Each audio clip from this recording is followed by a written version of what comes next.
Drawing রুমে বসে বান্ধবীদের সাথে গল্প করছে নীরার ননদ রেবা। নীরা নাস্তা নিয়ে সেখানে আসতেই রেবার বান্ধবী সুমা বলল, নতুন কাজের লোক নিয়েছিস? কই, আমাকে তো একবারও বললি না। নাস্তার প্লেট রাখতে গিয়ে এমন কথা শুনে হাত থমকে গেল নীরার। সে রেবার দিকে একবার তাকালো। রেবা হাসিমুখ করে বলল, ওই আর কি, তুই নাস্তা কর, ও কিন্তু খুব ভালো রান্না করে। সুমা চায়ের কাপটা নিতে নিতে আফসোস করে বলল, ইস, তোর তো ওকে পেয়ে তাহলে খুব উপকার হয়েছে। আমার বাসার কাজের মেয়েটা আসছে না কিছুদিন ধরে, ভাবছি মানা করে দিব।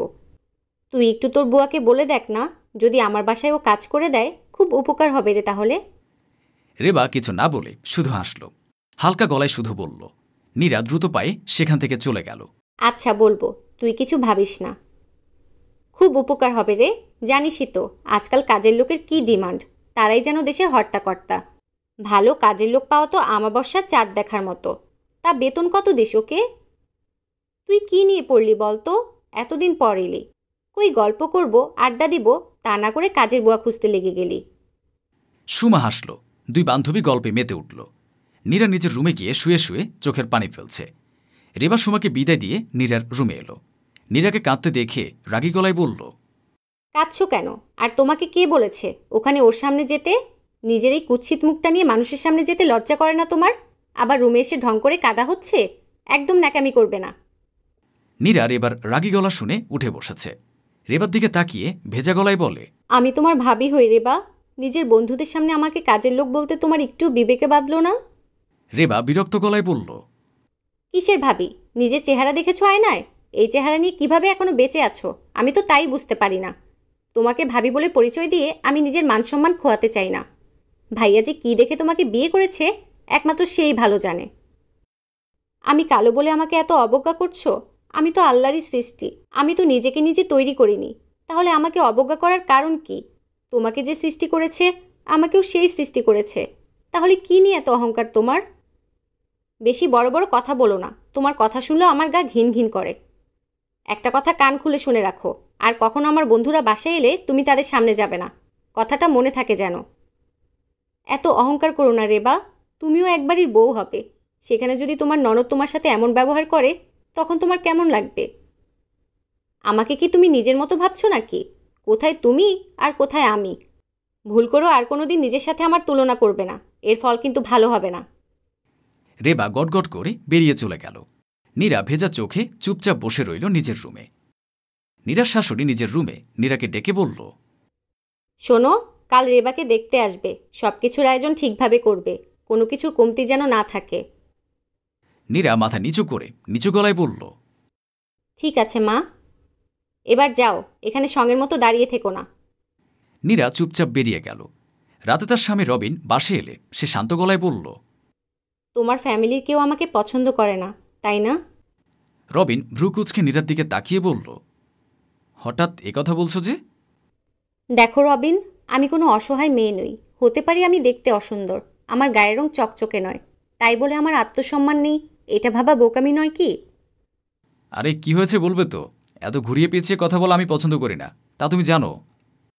ঘুরিয়ে পেঁচিয়ে কোনো কথা আমি বলছি না রবিন, আমি শুধু আমার দিকটা পরিষ্কার করে রাখছি, যাতে তুমিও এমন কিছু ভেবে না বসো। বিয়ের আগে তোমার প্রেমিকা ছিলাম, তাই হয়তো আমার ভালো মন্দর একটু বেশিই খোঁজ নিতে। এখন বউ হয়েছি, প্রেমিকার চেয়ে বইয়ের কদর বরাবরই কম, তাই বইয়ের তেমন খোঁজখবর রাখো না। রবিন নীরার পাশে বসে তার হাত ধরে নরম গলায় বলল, আরে রাগ করছো কেন? কেউ কি তোমাকে কিছু বলেছে? এখানে কি তোমার কোনো অসুবিধা হচ্ছে? হলো আমাকে বলো। নতুন চাকরিতে ঢুকেছি, বুঝতেই পারছো কাজের কত চাপ। নীরা দীর্ঘশ্বাস ছেড়ে বলে, আমার মনে হয় তোমার মা আর বোনের আমাকে ঠিক পছন্দ নয়। কেন, তারা তোমাকে কিছু বলেছে? না, তাহলে আজ হঠাৎ একথা বলছো যে? এমনিই বললাম, বাদ দাও সেসব কথা। আজকাল আমার মাথা ঠিকঠাক কাজ করে না, তুমি ফ্রেশ হয়ে এসো, আমি চা করে আনছি। নীরা উঠে চলে গেল। রবিন কপালের ভাঁজ ফেলে নীরার যাওয়ার দিকে তাকিয়ে রইল। নীরা কান্না করছে। তার শাশুড়ি এসে বলল, সব কিছু রেডি হয়ে গেলে তুমি তোমার রুমে চলে যেও, মেহমানের সামনে তোমার আসার প্রয়োজন নেই। নীরা ফ্যালফ্যাল করে তাকিয়ে থেকে বলল, জি? কথা একবার বললে কি বুঝতে পারো না? বলেছি মেহমানদের সামনে তোমার যাওয়ার দরকার নেই, তাদের আপ্যায়নের ব্যাপারটা আমি আর রবিন সামলে নেব, তুমি নিজের রুমেই থাকবে। খবরদার, রুম থেকে বের হবে না। কেন মা? কেন বুঝতে পারছো না? এই রূপ নিয়ে মেহমানদের সামনে গিয়ে আমাদের নাক কাটাবে নাকি? আমার মেয়ের ব্যাপারে আমি কোনো রিস্ক নেব না। নীরা স্তব্ধ হয়ে গেল। এরা যে ওকে এতটা ঘৃণা করে তা বুঝতে পেরে সে চুপ হয়ে গেল। এসব কথা আবার আমার ছেলের কানে তুলে সংসারে অশান্তি লাগাতে যেও না। অবশ্য তোমাদের মতো মেয়েদের কাছ থেকে এর চেয়ে বেশি কিছু আশাও করা যায় না। আমার অমন সুন্দর ছেলেকে যেভাবে বশ করেছ, তাতে তোমার দ্বারা সব কিছুই সম্ভব। আপনি নিশ্চিন্ত থাকুন মা, আমি আপনার ছেলেকে কিছুই বলবো না।